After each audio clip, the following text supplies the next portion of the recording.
There is a story many years ago of an elementary teacher. Her name was Mrs. Thompson, and as she stood in front of her fifth grade class on the very first day of school, she told the children a lie. Like most teachers, she looked at her students and said that she loved them all the same. But that was impossible because there in the front row, slumped in his seat, was a little boy named Teddy Stoddard. Mrs. Thompson had watched Teddy the year before and noticed that he didn't play well with the other children, his clothes were messy, and that he constantly needed a bath, and Teddy could be unpleasant. It got to the point where Mrs. Thompson would actually take delight in marking his papers with a broad red pen, making bold cross marks, and then putting a big F at the top of his papers. At the school where Mrs. Thompson taught, she was required to review each child's past records, and she put Teddy's off until last. However, when she reviewed his file, she was in for a surprise. Teddy's first grade teacher wrote, Teddy is a bright child with a ready laugh. He does his work neatly and has good manners. He is a joy to be around. His second grade teacher wrote, Teddy is an excellent student, well liked by his classmates, but he is troubled because his mother has a terminal illness and his life at home must be a struggle. His third grade teacher wrote, his mother's death has been hard on him. He tries to do his best, but his father doesn't show much interest.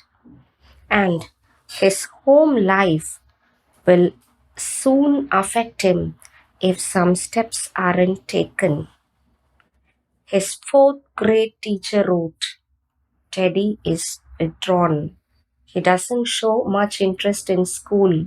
He doesn't have many friends and sometimes sleeps in class. By now, Mrs. Thompson realized the problem and she was ashamed of herself. She felt even worse when her students brought her Christmas presents, all wrapped in beautiful ribbons and bright paper, except for Teddy's. His present was clumsily wrapped in a heavy brown paper that he got from a grocery bag. Mrs. Thompson took pains to open it in the middle of the other presents. Some of the students started to laugh when she found a pearl bracelet with several pearls missing and a bottle that was 1/4 full of perfume. But she stifled the children's laughter when she exclaimed how pretty the bracelet was, putting it on and dabbing some of the perfume on her wrist. Teddy Stoddard stayed after school that day, just long enough to say, Mrs. Thompson, today you smell just like my mom used to. After the children left, she cried for at least an hour.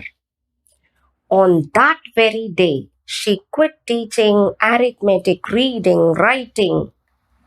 Instead, she began to teach children.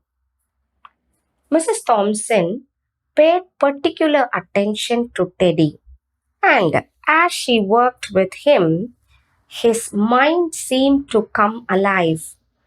The more she encouraged him, the faster he responded. By the end of the year, Teddy had become one of the smartest students in the class. And despite her lie that she would love all the children the same, Teddy became one of her teacher's pets. A year later, Mrs. Thompson found a note under her door from Teddy telling that she was the best teacher. 6 years went by before she got another note from Teddy. He then wrote he had finished his high school, third in his class, and Mrs. Thompson was still the best teacher. 4 years after that, she got another letter from Teddy saying that while things had been tough at times, he had stayed in school, had stuck with it, and would soon graduate from college with the highest of honors. He assured Mrs. Thompson that she was still the best and favorite teacher in his life.